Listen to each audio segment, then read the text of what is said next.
¿Ok? En primer lugar, buenas tardes a todos. Gracias por vuestro tiempo. Sé lo complicado que es, como os he dicho hace unos minutos, estar a estas horas aquí. Voy a intentar ser clara, concisa y rápida y espero que después de esta charla más de uno de ustedes se dediquen a fomentar y a realizar sin miedo esta preservación de alveolo. Vamos a tratar tres temas importantes. El por qué vamos a hacer una preservación de alveolo, cuándo vamos a hacer esta preservación de alveolo y cómo vamos a hacer esta preservación de alveolo. Empezamos por el concepto. ¿Qué entendemos por preservación de alveolo? La preservación alveolar tiene relación a todas esas técnicas quirúrgicas y procedimientos que realicemos postquirúrgico inmediato de una extracción y que va a tener dos objetivos. En un primer lugar, vamos a intentar minimizar esa reabsorción natural externa del reborde óseo y, por otro lado, vamos a fomentar que la formación ósea, esa neoformación que nos va a generar nuestro organismo, sea de forma adecuada a lo que nosotros queremos al final conseguir con este objetivo de preservación alveolar. Nuestro querido doctor Tarnow, en una de sus presentaciones, nos puso esta diapositiva en el que nos hizo un inciso importante. Tenemos que pensar biológicamente, es decir, todas las actuaciones que nosotros realicemos sobre nuestros pacientes no tenemos que verlos solo como un acto mecánico, sino que vamos a tener un acto biológico. Es decir, cualquier actuación que nosotros realizamos sobre el paciente, vamos a desencadenar una cascada de procesos biológicos, los cuales tenemos que saber para poder guiar o, en algún caso, evitar si no es conveniente para el resultado final que queremos del trabajo. A partir de ahí tenemos que saber, sabemos todos, que en boca, cuando hacemos una extracción de un diente, de manera natural hay una reabsorción ósea. Hay una reabsorción ósea de un proceso que se llama hueso alveolar, que tiene una única función, aguantar un diente. Entonces, si no hacemos ninguna actuación a partir de ese momento de extracción, lo que vamos a tener es esa reabsorción constante hasta llegar a un hueso basal en grandes reabsorciones, tanto maxilares como mandibulares. ¿Por qué pasa esto? Vamos a empezar a nivel embriológico. Tranquilos, no vamos a dar una charla de embriología porque es muy amplia y estaríamos posiblemente toda la noche, pero es importante que sepamos por qué este hueso tiene este comportamiento. Sabemos que a nivel de embriología tenemos tres grandes ramas, el ectodermo, el mesodermo y el endodermo. Cada una de ellas se va a diferenciar en diferentes órganos. El estomodeo, que es el que a nosotros nos va a convenir, va a venir de la parte ectodérmica. ¿Y qué tenemos en esta formación del estomodeo? Se van a formar unas piezas, pero sobre todo vamos a conseguir a grande modo la formación de un cuerpo inicial, que va a ser el que va a formar esa zona basal. En ese cuerpo vamos a tener una serie de cartílagos que van a ir posicionándose y que después van a convertirse en lo que conocemos como las diferentes apófisis que formarán, en este caso, la mandíbula, como es la apófisis coronoides, a nivel condilar, la zona del cartílago angular y la sínfisis. Pero sobre este cuerpo va a empezar a haber una migración de lo que llamamos los gérmenes dentarios. Esa migración de gérmenes dentarios va a fomentar que se nos forme un proceso alveolar justo encima de ese cuerpo inicial. Es decir, la migración de ese inicio de dientes, que son nuestros gérmenes, van a fomentar que el proceso alveolar se forme. De ahí, ¿qué tenemos? Estamos hablando de un hueso basal, que sería este cuerpo, que es el que va a ser el esqueleto, el que va a aguantar todo el tejido blando de la cara y nos va a dar esta estructura facial. Y por otro lado, vamos a tener un hueso basal. Un hueso alveolar, perdón. Este hueso alveolar es donde están alojados los dientes. Y esa es su función. Si no hay función, desaparece. Tal y como decía la ley de Wall, el hueso se adapta a la función. El hueso alveolar, por lo tanto, es un hueso es una estructura al servicio del diente. Y eso lo tenemos que tener muy claro. ¿Por qué? Porque nosotros vamos a trabajar sobre eso, el hueso alveolar, post-extracción inmediata. Podemos tener un problema de una periodontitis, en el cual sí que tenemos una pérdida de hueso patológica, pero tenemos unos dientes en hueso remanente alveolar. Y sobre ese hueso alveolar nosotros podemos trabajar con muchísima más facilidad y podemos conseguir esa preservación de hueso. Por lo tanto, ¿por qué este hueso alveolar decimos tan drásticamente que está al servicio del diente? Porque se forma con el diente, es decir, estos gérmenes dentarios en estomodeo van a hacer que se forme ese hueso alveolar, porque sostiene este diente mientras este diente trabaja a lo largo de toda su vida y porque desaparece con él. Hay una atrofia importante cuando el diente es extraído y no se somete a ninguna de las tendencias de regeneración que nosotros vamos a comentar. Por lo tanto, podemos afirmar a ciencia cierta que el hueso alveolar es una estructura odontodependiente. Hago mucho hincapié en esta fase porque es importante saber por qué hacemos las cosas. Es decir, si nosotros vamos a fomentar una preservación alveolar que nos va a ayudar a muchos procesos a posterior de tratamiento, ya no solo a nivel quirúrgico, sino nos va a ayudar también si queremos hacer una rehabilitación protética para no tener esas reabsorciones tan grandes en donde solo vemos póntico y no existe hueso. Vamos a ayudar a esos tratamientos de ortodoncia, aunque en ortodoncia es más fácil, como comentaban los doctores Sarama en artículos muy interesantes, porque el hueso con tensiones y compresiones es capaz de neoformarse y reabsorberse.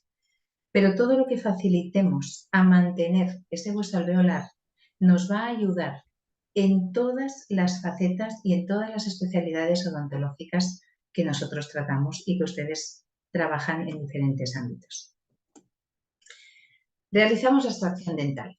Todos sabemos hacer una extracción dental, pero es importante, primero, ser conscientes que vamos a querer mantener toda la estructura alrededor. Es decir, cuando empezamos con una extracción dental, que teóricamente es lo que un dentista tiene que saber hacer sí o sí, y dan por hecho que es la parte más fácil, a todos mis alumnos en la universidad les insistía siempre mucho: quiero que seáis muy buenos haciendo una extracción dental. Con eso no quiero decir que tengamos una fractura de una pieza, que nos encontremos con una raíz totalmente anquilosada.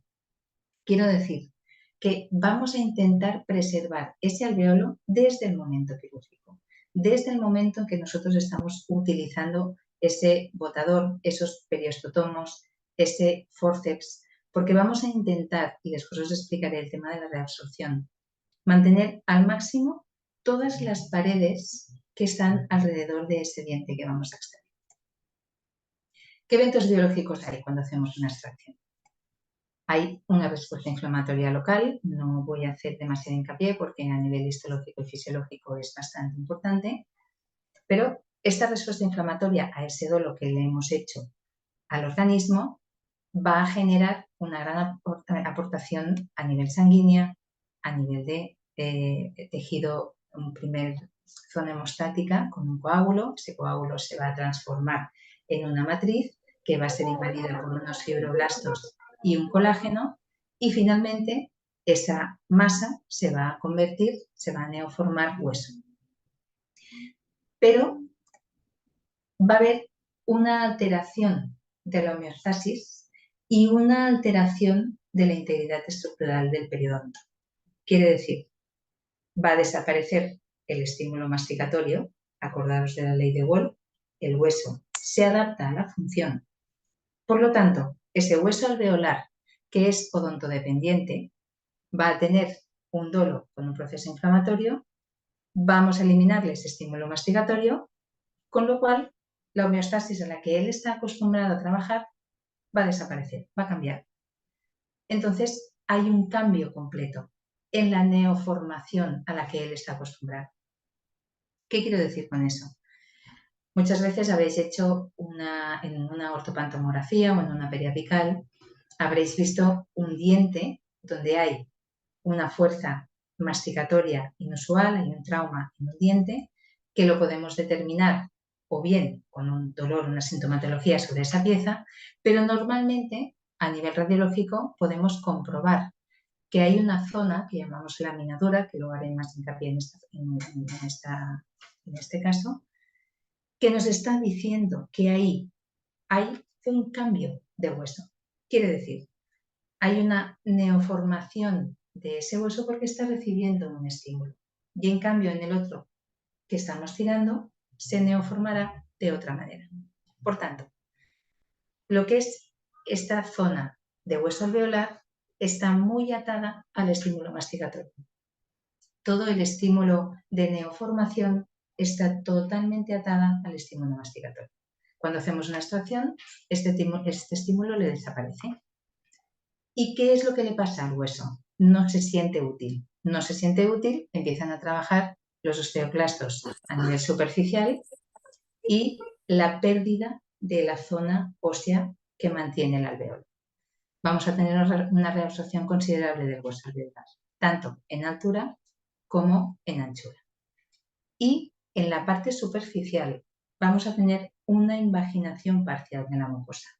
Es decir, vamos a tener una reabsorción ósea y aparte vamos a tener unas células epiteliales que son mucho más rápidas que las células óseas y van a ir a cerrar ese espacio que está abierto.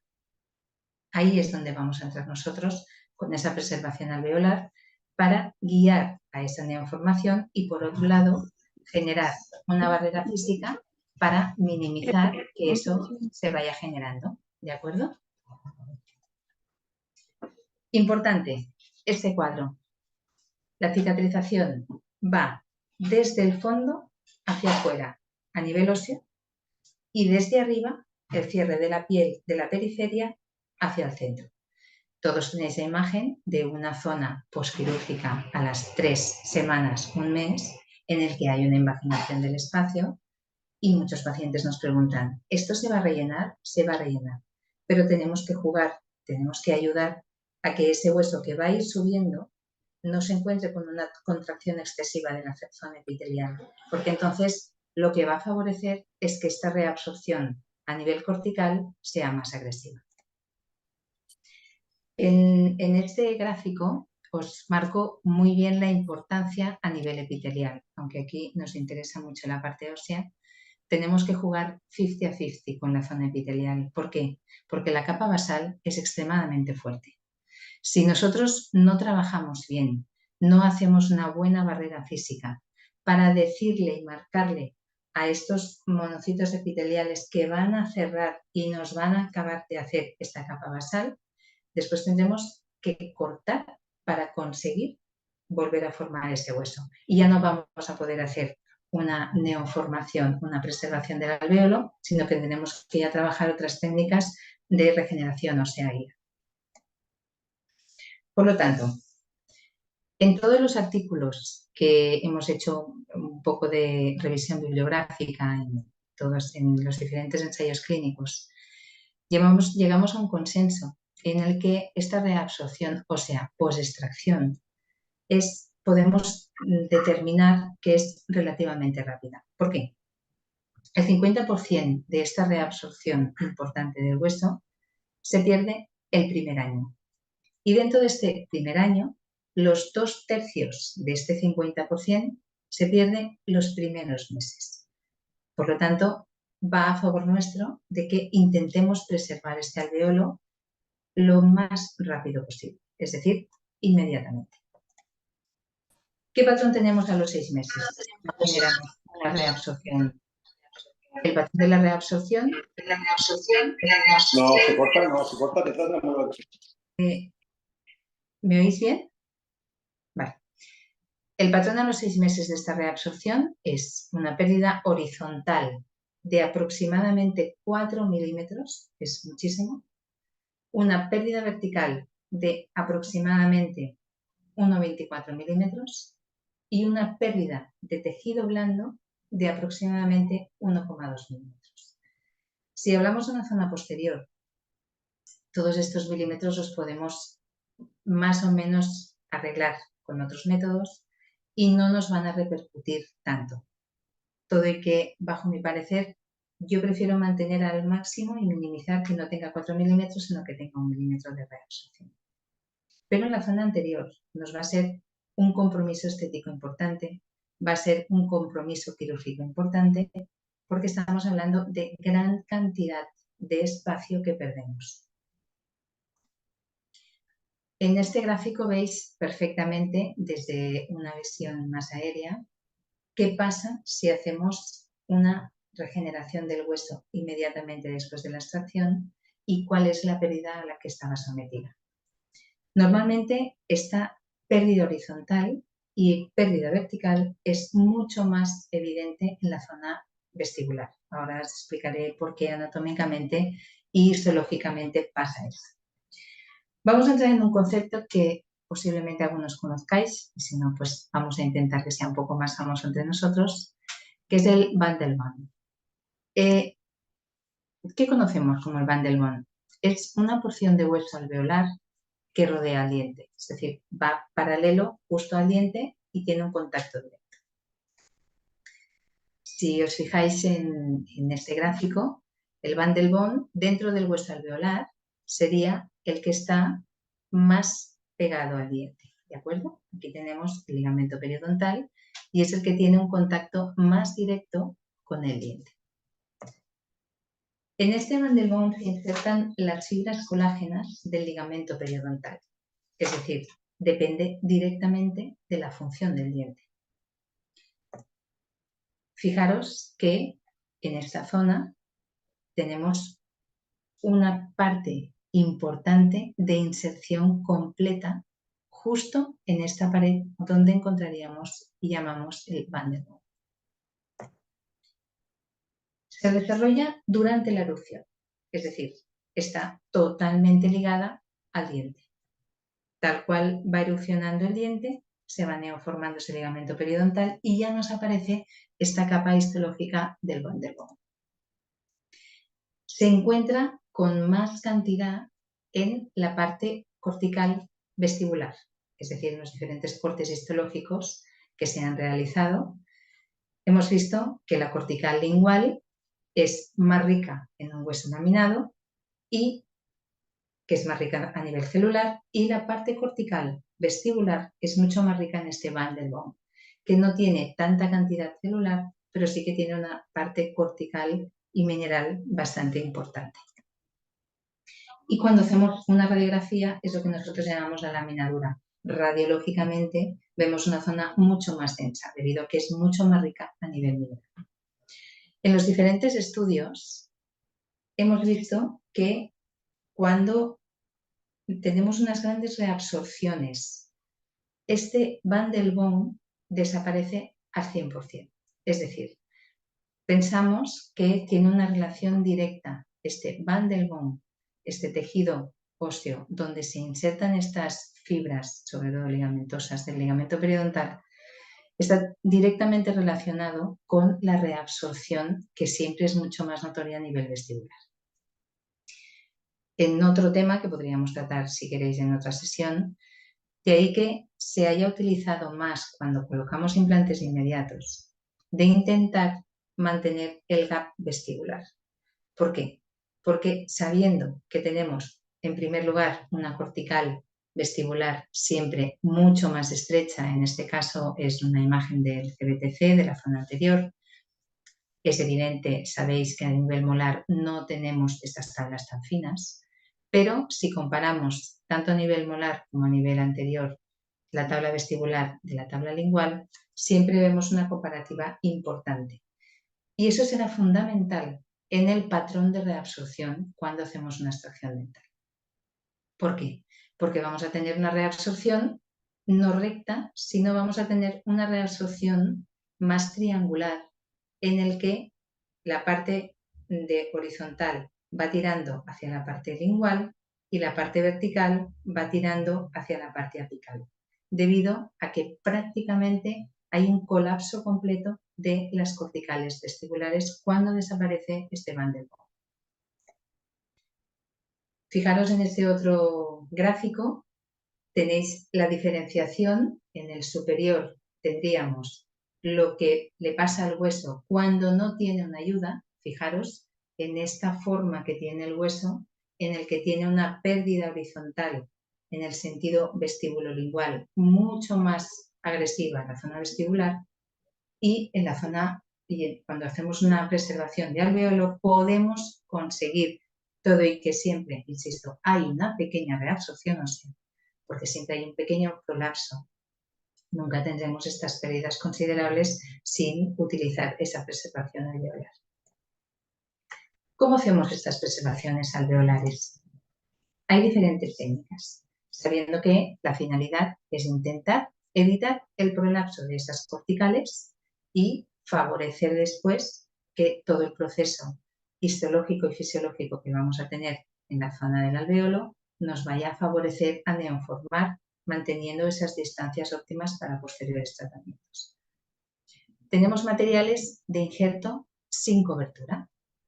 Podemos utilizar un bone graft que lleva una especie de suero en el cual nos dicen que no es necesario hacer una cobertura. En la medida que podáis, si podéis hacer una pequeña esponja de colágeno, intentad colocar algo encima para lo que os comentaba, intentar que las células epiteliales no nos generen una invaginación. Más de uno habéis tenido una sorpresa cuando habéis hecho una extracción dentaria y a los 2 meses habéis hecho una radiografía o un CBTC y hemos visto que hay un espacio donde parece que no hay hueso. En esos casos hay que volver a abrir, que hacer una segunda cirugía. ¿Qué nos ha pasado? Hay una invaginación de ese tejido blando. Por eso insisto en que en la medida que podáis, o bien utilicéis materiales que ya os permitan facilitar esa migración por encima de esas células epiteliales, o bien utilizar biomateriales con recubrimiento. Los biomateriales, dependiendo de su origen, sabéis que hay muchos biomateriales y actualmente tenemos la suerte de contar con biomateriales que suelen funcionarnos muy bien. Podemos utilizarlos, lo que yo os aconsejaría, con recubrimiento. Pueden ser con membrana, puede ser una matriz dérmica celular, como un Alder, membranas reabsorbibles, membranas no reabsorbibles. Podemos utilizar un tejido blando, podemos hacer un un injerto gingival libre, o bien podemos hacer, como hizo el Dr. Jung, una variable con un punch a nivel de fibromucosa. Aquí tenemos que vigilar siempre cuando hagamos tratamientos de recubrimiento. Tenemos que tener muy claro que no provoquemos una complicación, es decir, siempre es mucho más fácil que se nos genere una necrosis en un injerto gingival libre si no tenemos una buena mano quirúrgica que no hacer un cierre con un tejido conectivo subepitelial o un colgajo rotacional que te aseguras el mantenimiento de toda la parte de conexión arterial, venosa y nerviosa. Y por último, podemos utilizar un tapón de colágeno o ácido poliláctico o poliglicólico, que es lo que conocemos como una esponja de colágeno, o un tapón cubierto de tejido blando. Es decir, todo lo que la finalidad de todos estos procesos, ¿cuál va a ser? Intentar mantener ese alveolo lo más estable posible. Vamos a intentar que no tengamos un colapso de las dos corticales, sobre todo la vestibular, y vamos a intentar conseguir ese cierre completo a nivel epitelial para minimizar la invaginación del tejido blando. Fijaros en este caso en que son fotos bastante específicas. Es importante, sobre todo después de una extracción, por un lado, ser mínimamente invasivos. Cuanto más preservemos estas corticales, sobre todo, insisto, a nivel vestibular, tendremos una mejor regeneración. Y eso nos va a mantener a posteriori y nos va a facilitar que podamos trabajar tranquilamente.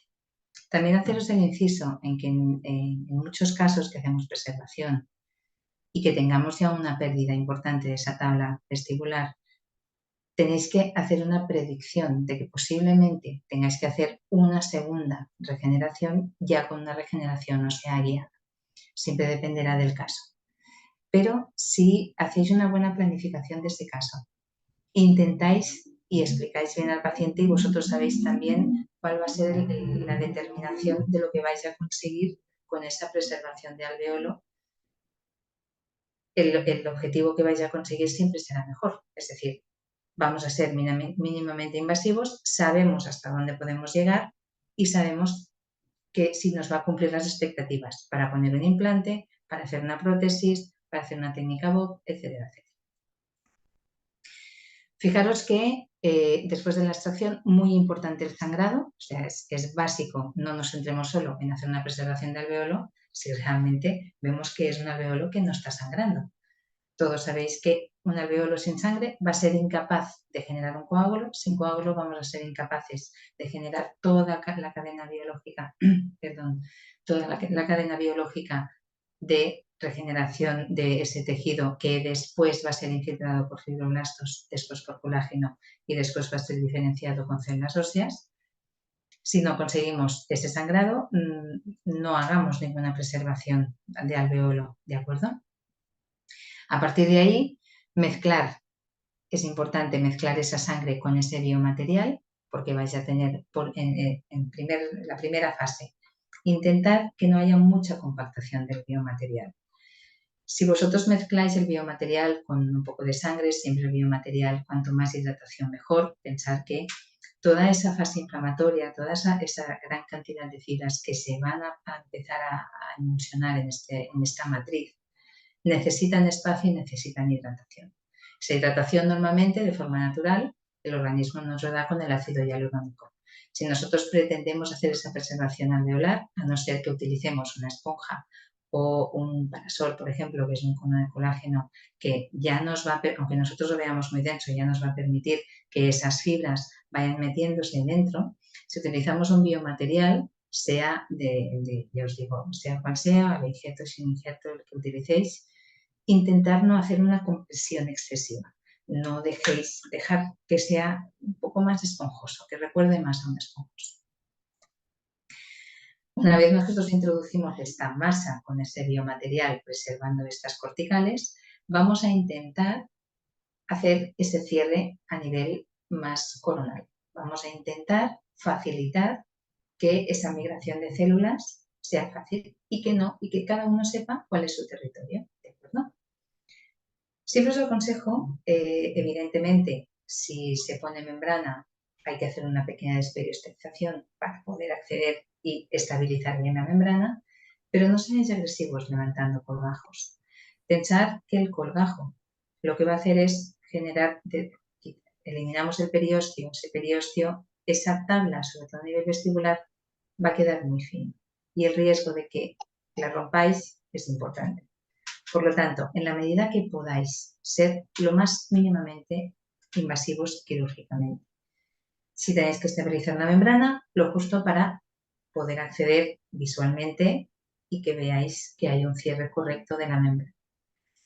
Y finalmente, es aconsejable hacer que los márgenes de la zona cicatricial confluyan lo antes posible. Con lo cual vamos a intentar hacer una aproximación sin generar tensión, es importante.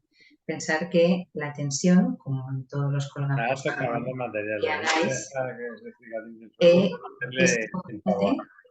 oigo a alguien de fondo, es importante lo que os comentaba, que tengáis un buen pase de sangre. No hagamos ninguna técnica, no hagamos ninguna utilización de material, no hagamos ninguna presión con la sutura que os genere algo de vasoconstricción, porque eso lo que va a hacer es provocar o bien que esa zona colapse o bien que no tengáis una llegada correcta para formar ese primer coágulo y que toda esa preservación no sirva para nada. Cuando ya tenemos un tiempo en las 2 o 3 primeras semanas, fijaros que a nivel marginal estas células empiezan a trabajar. Estas membranas podemos dejarlas expuestas. Son membranas que son especializadas para poder quedar expuestas. Yo siempre os recomendaré, en la medida que podáis, como os he comentado antes, que intentéis hacer un pequeño colgajo rotacional, que es fácil, intentar cubrir y facilitar que esas células sean rápidas, que nos cubran rápidamente esa membrana para evitar infecciones, trozos de comida, residuos que puedan quedar, que se nos puedan introducir en la zona de la cirugía, que nos provoquen una infección y entonces tengamos que perder todo el proceso. A partir de los 4 o 5 semanas nos podemos encontrar con ya una masa prácticamente degradada, con ya una vascularización muchísimo más controlada. Empezamos a tener una estabilización de esas corticales y pensar, como os he comentado antes, que el hueso va a empezar a madurar de abajo hacia arriba. Y en la parte más superficial es donde encontraremos el tejido más poco formado, ¿de acuerdo? A partir del tercer, cuarto mes nos podemos encontrar con prácticamente una neoformación correcta. Dependerá mucho de cada uno de los pacientes. Pero lo normal, yo os aconsejaría después de hacer una preservación alveolar, dependiendo del tipo de biomaterial que habéis utilizado. Si no habéis utilizado biomaterial, el biomaterial siempre es mucho más lento porque le cuesta un poco más de fomentar ese cambio de hueso artificial a hueso natural.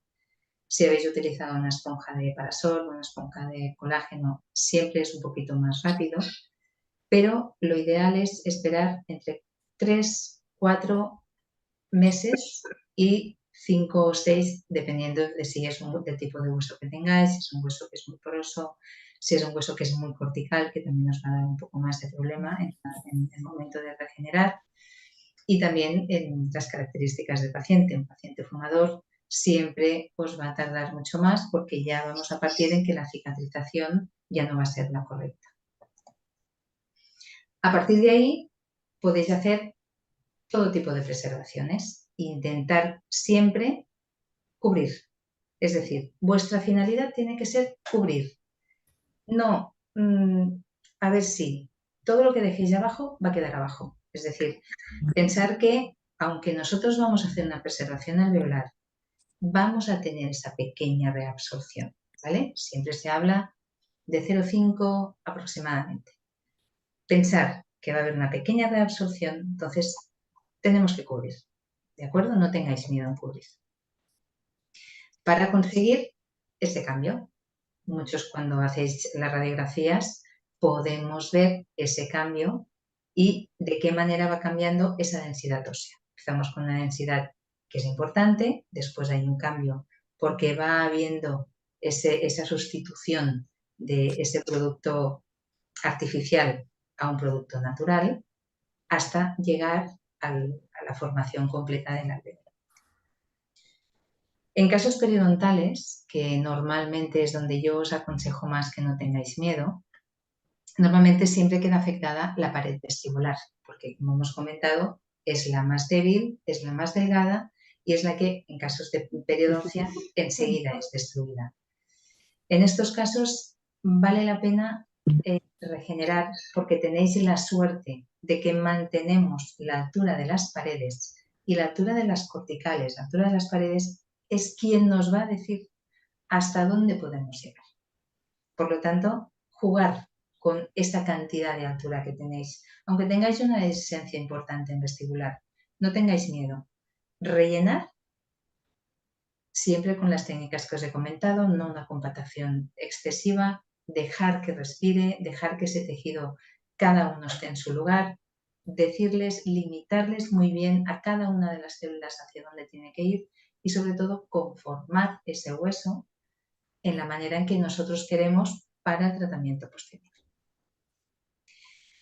En las técnicas de utilización, las partículas, es importante que utilicéis algún producto vehicular, es decir, que os sea fácil introducir toda una gran cantidad de biomaterial, estos polvitos tan maravillosos, así, sin más ni más, la verdad es que es muy poco ergonómico. Primero hidratación con un suero fisiológico, lo podéis mezclar con sangre, si tenéis la suerte de poder hacer rico en plaquetas, fantástico. Si tenéis un ácido hialurónico como a nivel vehicular, también funciona muy bien, por lo que os comentaba, os da una hidratación, favorece que no estén tan compactadas todas las partículas del biomaterial y también nos permite que sea fácil el transporte y el poder colocar todas las partículas. En la imagen de la derecha veis lo que os comentaba antes, lo que os explicaba de las membranas, de cubrirlas y sobre todo reposicionar muy bien los márgenes de la herida, hacer unas suturas que no tengan tensión, pero que les recuerde hacia dónde tienen que ir. Evitar en la medida que podamos esa imaginación del tejido epitélio. Vamos a ir al Carrefour. Como os comentaba, en este caso yo utilizo mucho también los conos de Parasol, pueden ser con genta o sin genta. Gentamicina es un antibiótico, dependiendo de lo que os encontréis.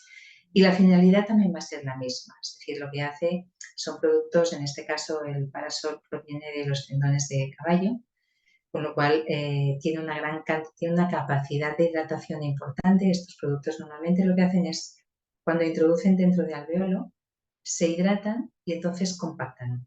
Compactan sin hacer una presión exacta, pero favorecen inmediatamente que todo el proceso tisular empiece a trabajar, empiecen a formarse todas esas células y a la vez tiene la capacidad a nivel más coronal de favorecer que toda la zona epitelial vaya trabajando por encima. Le podéis también dar la forma, eso ya os lo dejo un poco a lo que vosotros os sintáis más cómodos, pero tenemos actualmente diferentes fórmulas fáciles para conseguir esta preservación alveolar. ¿Cuándo vamos a hacer esta preservación alveolar? Hay unos puntos marcados que sí que podríamos determinarlos como importantes, pero yo os animaría a que en la medida que podáis y siempre y cuando el paciente esté de acuerdo, porque va a tener que pagarlo, intentéis animarlo, le sepáis explicar por qué es tan importante para vosotros y para él que preservemos ese hueso. En zonas post-extracción con un componente alto de reabsorción, como es en zonas anteriores, yo prácticamente casi no le dejo escoger al paciente, directamente ya lo hago siempre, tenga que ponerse implantes o no tenga que ponerse implantes. Es importante para él, es importante para vosotros, aunque después a muchos pacientes les dé realmente igual, pero vale la pena ver esos rebordes mantenidos, tanto para después hacerse una prótesis completa, donde no va a haber un problema de falta de hueso, donde vais a minimizar esa reabsorción y vais a poder después hacer cualquier tratamiento con un alto grado de satisfacción. También es importante cuando queráis proteger zonas anatómicas clave. Por ejemplo, cuando hacemos una extracción de un 7 con unas raíces muy grandes, un 7 inferior, con unas raíces muy cercanas al dentario, donde no tenemos una gran cantidad de altura vertical, es importante hacer esa preservación, porque si más adelante este paciente quiere ponerse un implante o quiere ponerse un esquelético, a nivel implantológico será más fácil porque vais a mantener esa distancia más o menos óptima hasta el dentario y sobre todo si quiere después hacer algo de removible, algo de prótesis, también le vais a facilitar, le vais a asegurar que ese hueso está mantenido. También cuando estamos hablando del Sinus-Lite, si nosotros hacemos una extracción de un 6 con esas raíces que parece que están dentro del seno, el CBTC nos confirma que estamos dentro del seno, evidentemente hay que hacer la preservación y hay que hacer el cierre, pero os va a facilitar más adelante ese evitar tocar otro tipo de zonas clave anatómicas que haciendo una sencilla intervención de preservación de alvéolo vais a evitar. En zonas en que queráis mejorar la estética y el soporte de tratamiento con prostodoncia, como os había comentado, y también favorecer el periodonto de dientes adyacentes. Si nosotros hacemos una extracción de una pieza con un problema periodontal y no favorecemos la preservación de alvéolo, vamos a tener un colapso tanto a nivel vestíbulo-lingual como a nivel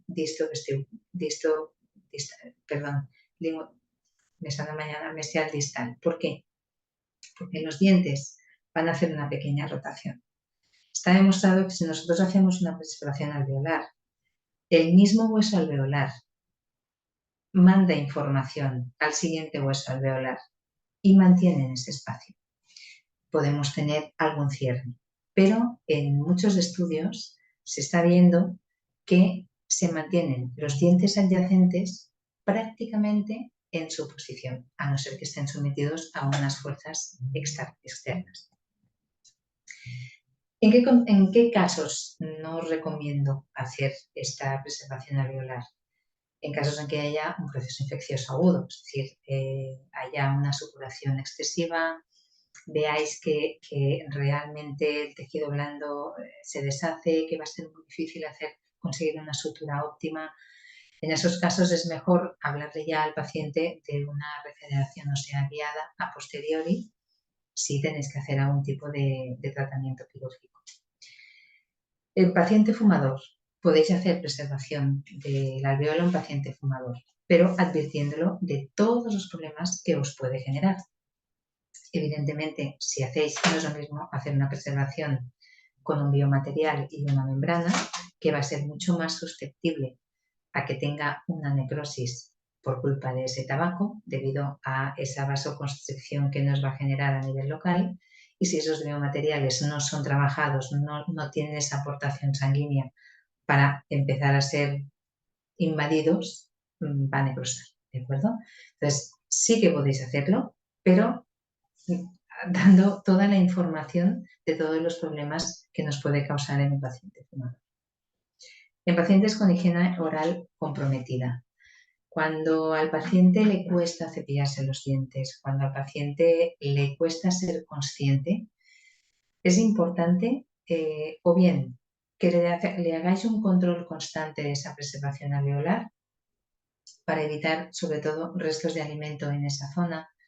Si conseguís hacer un cierre completo, no hay problema, pero en zonas molares, por ejemplo, en el que es más complicado conseguir un cierre completo, tenéis que hacer sencillamente o bien concienciar muy bien al paciente o bien advertirle de los riesgos que tiene. Y por supuesto en un estado sistémico no controlado del paciente. En casos de quimioterapias, radioterapias, paciente que tiene un diabético no controlado, es decir, estados sistémicos que nosotros no podemos controlar y que para cualquier acto quirúrgico no son óptimos. En conclusión, vamos a ir acabando para no ser pesada. De entrada vamos a intentar preservar al máximo la zona alveolar, es decir, vamos a intentar hacer una técnica relativamente fácil y aconsejable para cada uno de los casos.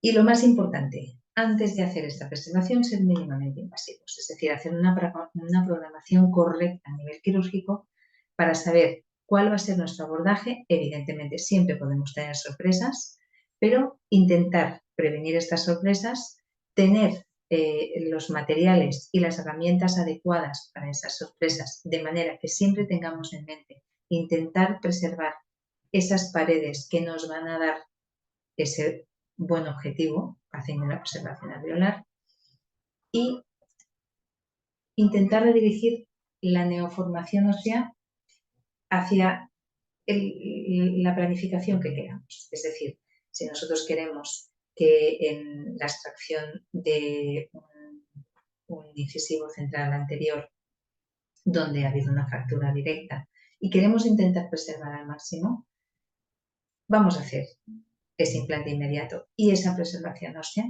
Vamos a intentar programarlo, tenerlo claro y sin miedo, directamente a mantener el hueso. Por último, es importante que dentro de todas las técnicas, las pequeñas pinceladas que os he comentado para hacer esta preservación, utilicéis la que os sea más fácil. Pensar que habrá casos en que tengáis que hacer grandes preservaciones o que sean más complejas. Utilizad siempre la técnica que vosotros dominéis. Es decir, no intentéis. Yo he visto que esa membrana funciona, hacerla que os funciona, hacerla que domináis, hacerla que os da un pronóstico real y correcto para lo que vosotros queréis conseguir. Y señores, no se olviden, lo primero que hay que hacer para saber qué queremos contrarrestar es conocerlo. Gracias.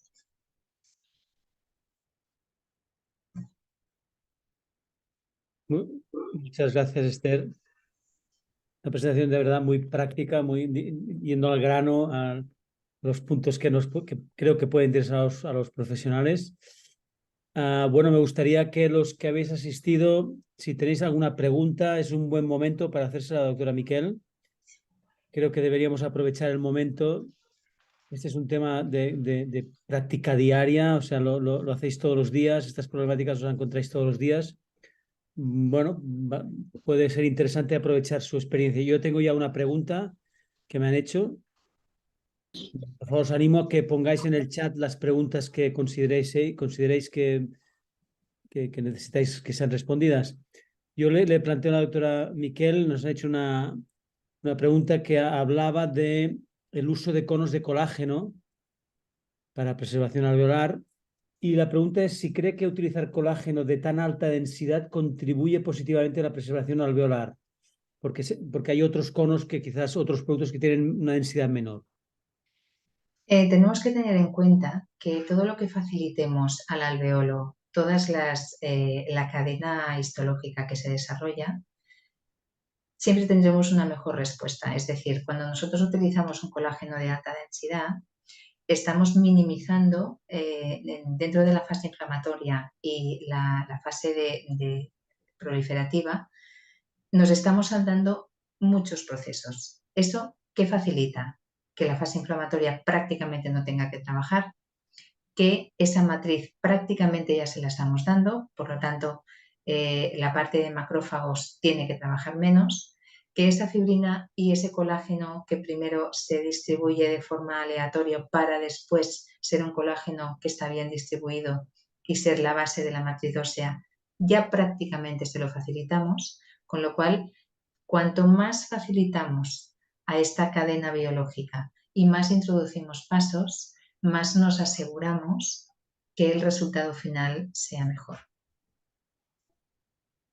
Muy bien, nos pregunta también Mirta, cuando se hace la preservación alveolar, ¿esperamos 3 o 4 meses para implantar? Eso también depende de lo que nosotros detectamos, es decir, del tipo de hueso que tenemos. En un hueso que tengas muy poroso, que eso cuando hacemos las extracciones, por eso también animo siempre que quien haga la extracción sea quien ponga el implante y haga la preservación. Dependiendo de la densidad ósea y también depende del biomaterial que se utiliza. Si vosotros hacéis una preservación ósea, por ejemplo, con un cono de colágeno, nosotros a los 2 meses en tipos hueso 2-3 podemos podemos hacer el implante. En algunos casos, si vemos radiológicamente o en el CBTC que aún tenemos una densidad un poco comprometida, podemos esperar. En cambio, cuando utilizamos biomaterial y membrana, yo normalmente suelo esperar unos 4 meses, en el caso más rápido. En la mayoría pueden ser 5 o 6 meses, dependiendo del caso. Bueno, ha respondido una pregunta que nos hacía otro participante sobre cuando una preservación con cono, ¿cuánto deberíamos esperar? Yo lo he respondido ahora para el implante. También John Echavarría nos pregunta, ¿qué recomendarías si al momento de hacer la extracción no hay sangrado en el socket? Pues hay que buscarla. Es decir, pensar que la ausencia de sangrado va a ser una alveolitis seca, seguro. Es decir, ese sangrado tenemos que buscarlo.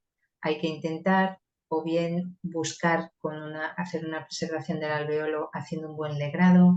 Vamos a intentar, si no hay nada de sangrado, hacer como pequeñas lesiones con una gesta extremadamente fina, con muy buena irrigación, intentar tratarlo.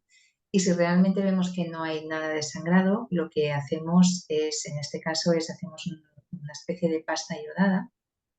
Hacemos visitas con el paciente, revisamos muy bien toda la ficha médica porque normalmente nos han escondido unos bifosfonatos que suelen ser los causantes de estas necrosis óseas y sobre todo estar encima si no conseguimos un sangrado, un mínimo sangrado, para nada hacer una preservación, eso está totalmente desestimado y tenemos que intentar buscar ese sangrado. Si no lo conseguimos, yo una vez un caso lo derivamos directamente al departamento de mastopatía.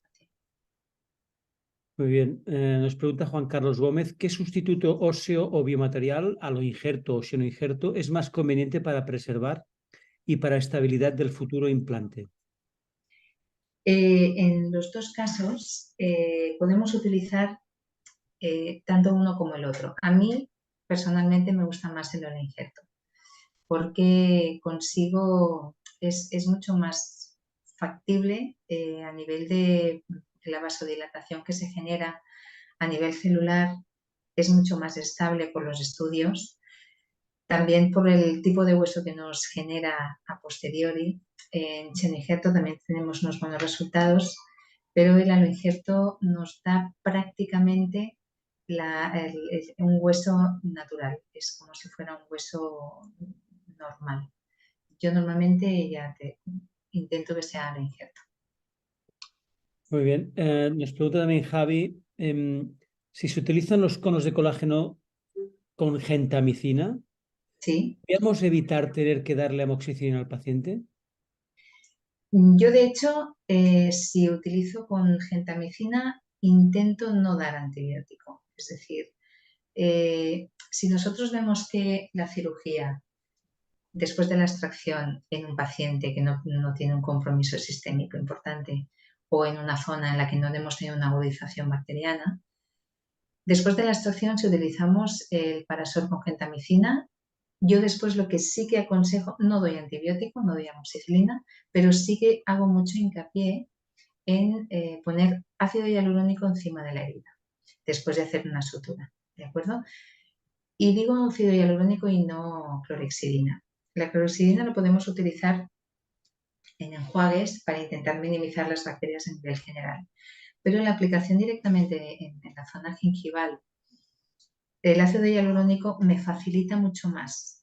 Es mucho más rápida la migración epitelial sobre esa zona más apical del cono de colágeno, porque hay más hidratación, el ácido hialurónico les ayuda a que vayan migrando y además hace como una pequeña cúpula protectora, porque sabéis que tiene una capacidad bioadhesiva importante, hace una pequeña cúpula protectora que también, en la medida microscópica que puede, evita que esas bacterias puedan colonizar la zona, siempre acompañado, por supuesto, de una buena higiene y que el paciente sea consciente de no estar partiendo nada por esa zona.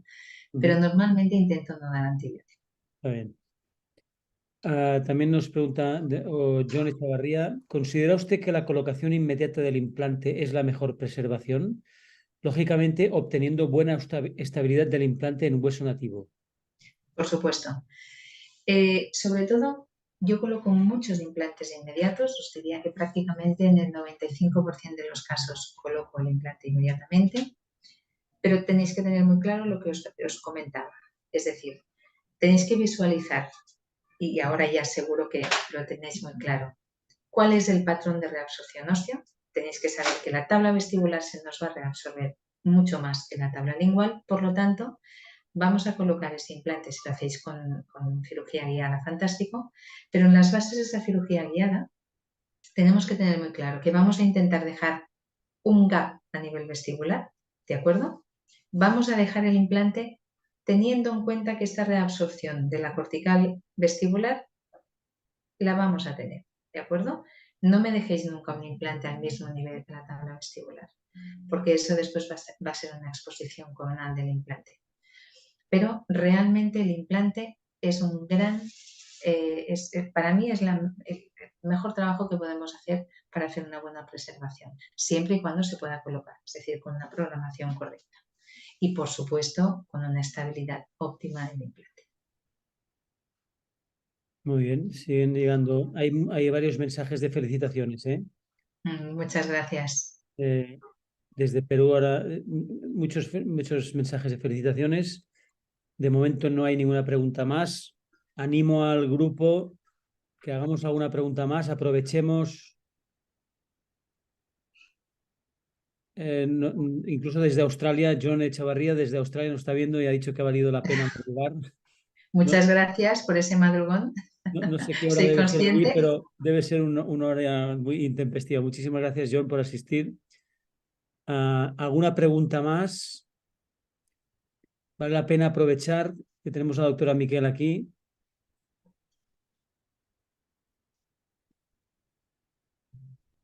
Le están dando las gracias desde... aquí sí nos ¿Cuál dicen... es el ácido hialurónico? Exacto, sí. Mirad, el ácido hialurónico lo podéis pedir en la farmacia que os lo preparen a un 70% de concentración, ¿vale? El ácido hialurónico actualmente, yo he dado muchas charlas sobre ácido hialurónico, sobre todo en la zona de Centroamérica, porque realmente a mí me fascinó lo que era capaz de hacer la introducción, lo que me comentaba antes el doctor Domenech, de la introducción de los conos. Pues el ácido hialurónico también hacía lo mismo. Lo que hace es minimizar todas esas fases, la fase inflamatoria, la fase de reabsorción, porque ya permite que esas células empiecen a trabajar. El fibroblasto se siente en su mundo. El colágeno empieza a trabajar rápido. Entonces, en el mercado hay bastantes que son muy, muy buenos bioadhesivos. Está el Oden, es de la casa Menarini, que es, yo empecé con él y realmente tiene una bioadhesividad fantástica y deja trabajar muy bien. Después está el láser como Correper, que ha conseguido una bioadhesividad muy buena y nos está dando muy buenos resultados.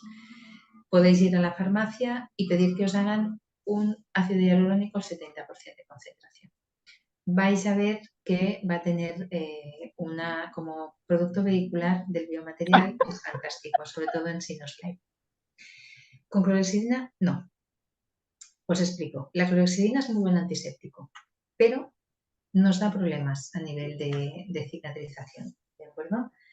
Se ha visto en diferentes estudios que se utilizaba la clorexidina para irrigar las endodoncias, que en la zona apical de esas piezas aparecía un componente inflamatorio importante. La clorexidina es buena como antiséptico, no es buena para la cicatrización. Es decir, la cicatrización que conseguimos siempre es secundaria porque evita que esas bacterias puedan entrar dentro del tejido. Pero en cambio ese contacto directo según qué paciente nos puede generar incluso una pequeña irritación. Yo os aconsejo que si lo que buscamos es una buena cicatrización, ácido hialurónico. Tal cual. En gel preguntan, ¿eh? El gel de ácido hialurónico. Es decir, hay estas marcas que os he comentado, puede ser Oden de Menarini, puede ser de láser, que es de un Correper, y si no, ya os digo, en farmacia os lo preparan también. Creo que había una pregunta de Miguel. Miguel, gracias. ¿Se puede usar entre hueso autólogo?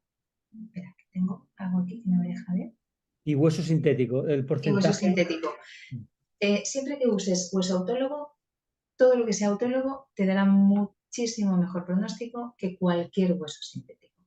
Si no tienes suficiente hueso autólogo, por eso es importante cuando, por ejemplo, colocamos implantes, intentar recuperar todo ese hueso, porque en cualquier deslicencia tú haces una pequeña mezcla con la misma sangre del paciente o con un ácido hialurónico y lo pones en esas zonas en que ya te hayan quedado esos pequeños espacios. Puedes hacer también una mezcla con hueso autólogo y hueso sintético. Por lo mismo, piensa que el hueso autólogo ya te va a dar esa diferenciación, ese espacio entre las cavidades óseas, esa capacidad de esponjosa que tiene, con lo cual el sintético se va a readaptar al hueso autólogo.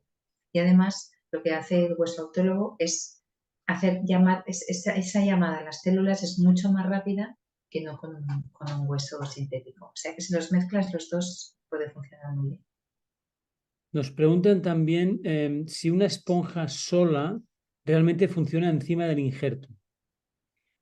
Vale, con eso entiendo que es cuando hemos hablado de colocar ese biomaterial y que encima podáis poner. Nosotros lo que ahora prácticamente esa técnica ya no la utilizamos, pero cuando utilizábamos esa técnica de colocar este biomaterial que teóricamente lo puedes dejar expuesto, yo he visto artículos que funcionan, yo no lo he probado, pero como tal, pero he visto artículos que funcionan. Lo que hacemos es esta pequeña esponja, sabéis que las podéis adecuar y entonces lo que hacíamos era intentar suturarlas con ellas. Esta esponja se hincha porque con el colágeno lo que hace es aumentar ese espacio que tiene y realmente la primera semana, 2 primeras semanas en la que podamos mantener esa esponja porque es rápidamente reabsorbible, conseguimos marcar esa diferencia, de marcar esa barrera física entre lo que es las células epiteliales, que son las que tienen la carrera ganada seguro, versus las células óseas, pero realmente nos ha funcionado.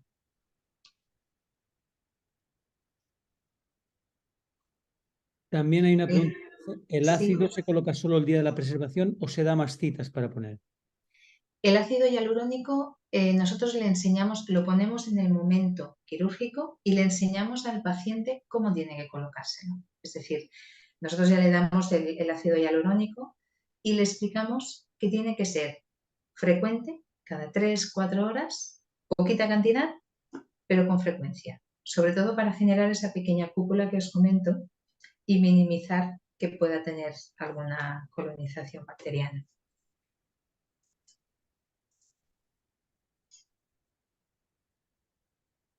No sé si hay más preguntas.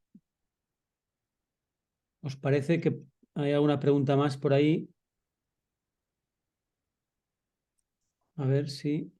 ¿Cuántos días el ácido hialurónico? Nosotros retiramos sutura normalmente a la semana. En algún caso que no veamos que los márgenes están demasiado cercanos, podemos aguantar 15 días. Poquitas veces estoy aquí con mis compañeros y me miran diciendo, tú nunca lo haces en 15 días. Y lo hacemos la semana postquirúrgica inmediata y una semana después de sacar los puntos. Bueno, ¿alguna pregunta más? Si no hubiera más preguntas, iríamos terminando. No me gustaría que quedara en el tintero porque ha sido realmente muy interesante la charla y el debate posterior. Yo creo que se han profundizado en temas muy prácticos, ¿no? Muy del día a día. Exacto, exacto. Mira, aquí me aparece una nueva. Si no logramos una buena preservación y se produce una alveolitis, ¿cómo podemos conseguir una nueva preservación alveolar?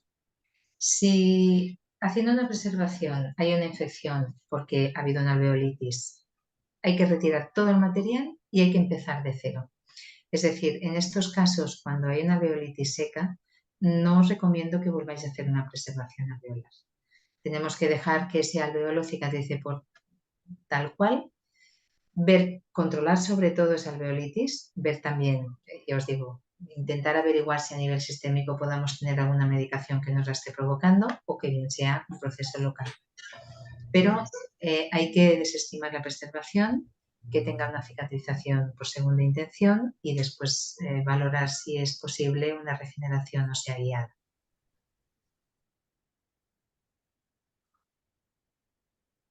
Muy bien.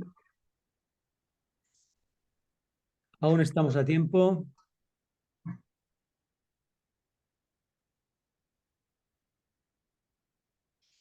Cuando No, hace injerto óseo, ¿siempre da antibióticos? no siempre. Si utilizamos biomaterial y membrana, normalmente prefiero curarme en salud y lo doy. Si hacemos un Parasorb o un cono de colágeno, normalmente con el ácido hialurónico tenemos suficiente.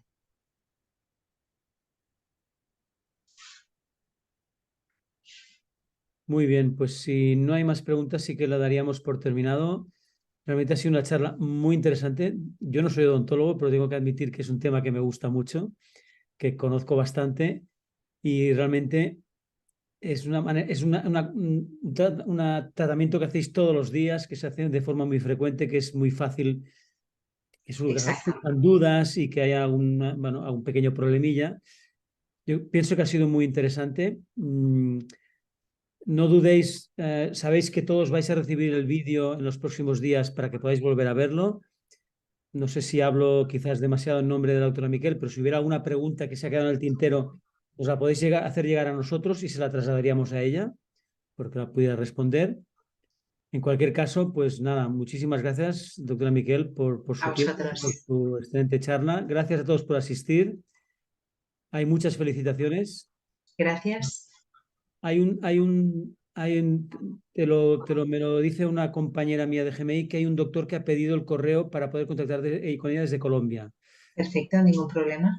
Nosotros se lo pasamos. Perfecto, muy bien, No sé si encantada. lo tenemos aquí. Yo le pediría al doctor de Colombia, por favor, que me envíe un correo directamente a mí. En la invitación del seminar, del webinar de hoy está mi dirección de correo y yo le enviaré el email directamente a la doctora Miquel. Muy bien, pues están viniendo muchas felicitaciones. Muchísimas gracias, Esther. Muchísimas gracias a vosotros, Y a encantada. todos los demás nos vemos pronto en un siguiente encuentro en odontología. Adiós, buenas noches. Muchas gracias, buenas Adiós. noches, adiós.